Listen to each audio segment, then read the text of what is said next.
Hey everyone, Ridden here, and thank you for coming. And today, we're going to be taking a deeper look at episode 3 of season 1 of Marvel Studios' latest Disney Plus show, Loki.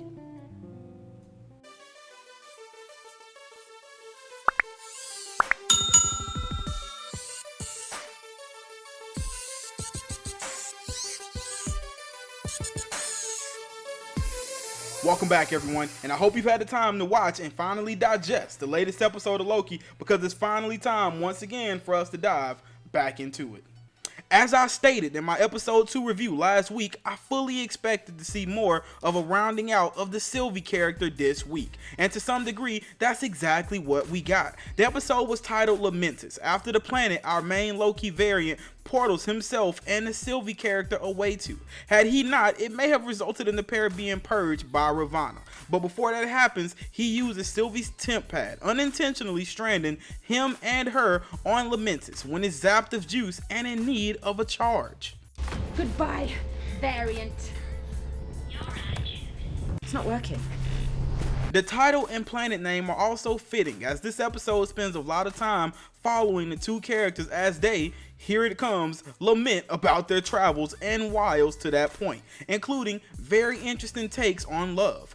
When the episode began, I was a little taken aback by the dinner scene between our runaway lady Loki and Hunter C20, but it began to make more sense as it came to light that it was all an illusion being weaved to figure out the true location of the timekeepers, which we now know has something to do with gold elevators that we've been seeing in the trailers. It would also seem I was correct last week in stating that Sylvie was portaling away to the TVA, which is where we see her surface here at the beginning of the episode, before realizing her powers have no effect there. It was very interesting throughout the episode itself to watch the two variants constantly trying to outwit the other, and I don't believe we can be entirely sure that there weren't other illusions going on that we're not yet aware of. As far as Sylvie being a direct pull from the comics as Lady Loki or Enchantress is still a bit unclear as to this point if or not we can discern if she is one or the other, or maybe even a blend of both. After a bit of bickering between the two and some much needed exposition, one of my favorite shots of the episode comes up when Loki and Sylvie arrive at the doorstep of a suspecting native looking for a charging source, who blows them both away after their attempts of swooning, as this even provided an opportunity for us to see Loki's shape-shifting talents put on display again. Brute force is no substitute for diplomacy and guile. Noted.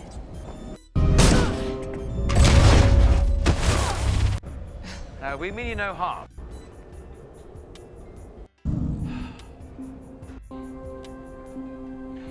Hello, dear. A skill we also see a bit more of when the two make it to the Ark, which the native directed them to, as a last chance to leave the doomed planet, and Loki changes attire to look like a guard escorting Sylvie, the prisoner. And did you guys notice the set of twins in line? Already in the mindset of this all possibly being an illusion and the entire show and TVA existence possibly being a controlled experiment by the timekeepers, this immediately made me think about the lady in the red dress scene in The Matrix, as it is known that the Wachowski brothers populated the entire scene with twins to further create the feeling and sense of a copy and paste world. Were you listening to me, Neo? Or were you looking at the woman in the red dress? Look again. The sequences on the train were probably the most significant of the episode, as it continued to web upon our already cloudy understanding of what exactly was going on.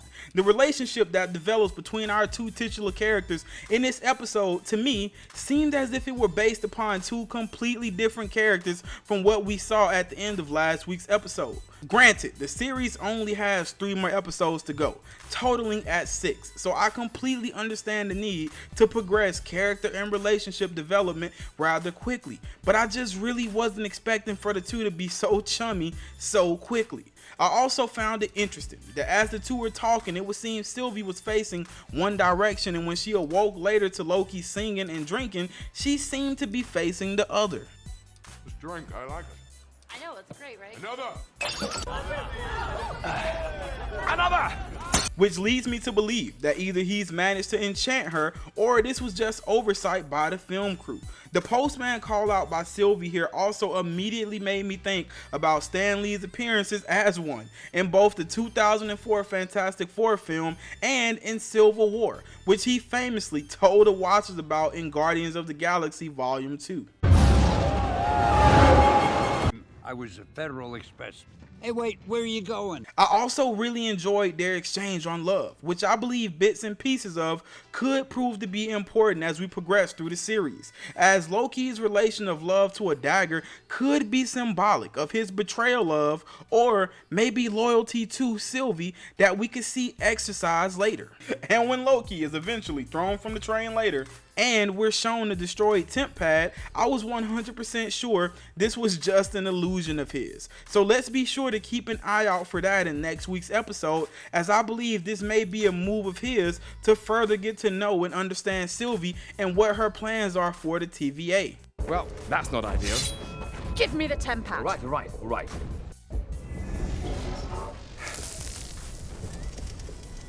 You arsehole. You killed us. Maybe we can fix it.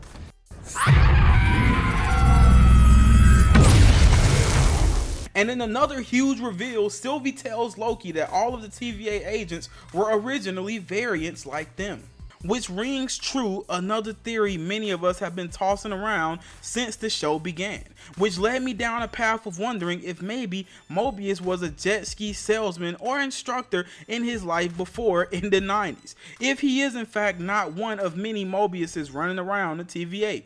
This also provided additional context to what Hunter C20 may have been going on about when she was raving in last week's episode when Mobius and crew found her and she kept repeating, it's real, and I want to go home, as she must have originally been from Earth, as Sylvie was reconstructing a past memory.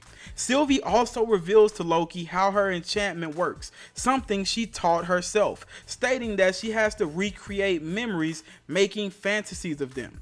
This will obviously be paid off at some point later when our Loki teaches himself in similar fashion.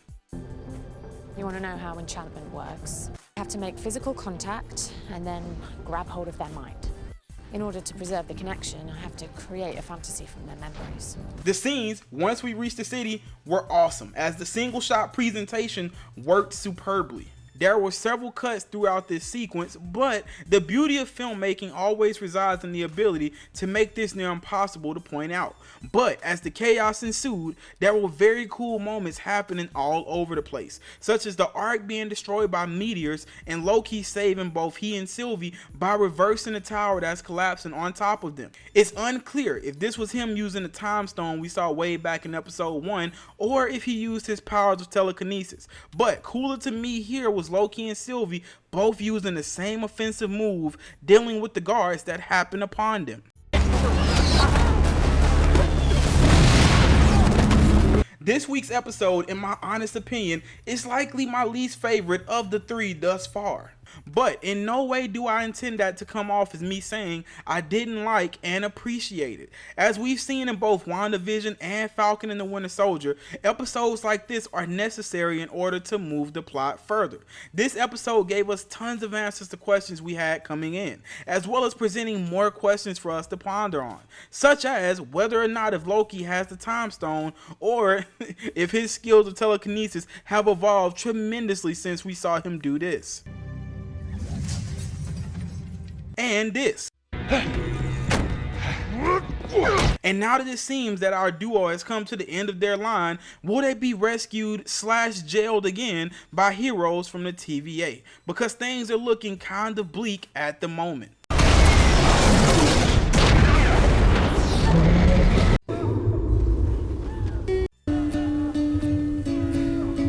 I will of course be continuing to cover this show here weekly on my channel, as well as all other live action Marvel and Star Wars Disney Plus content and films from all walks of life that I have the pleasure of watching. And if you feel so inclined, I would love to have you back here week in and week out to continue to cover it all with us.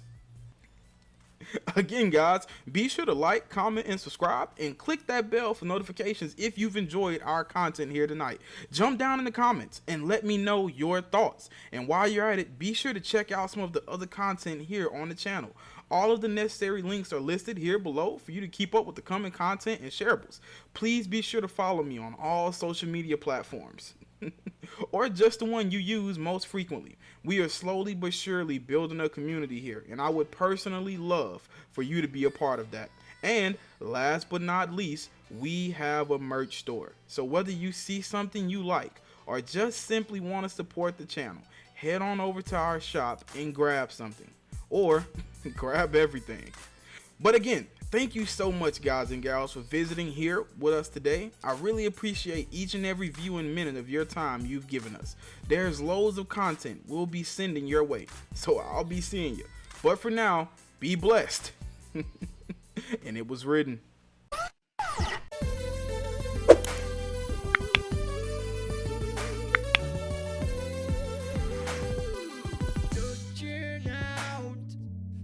Across the nighttime, the city sleep inside.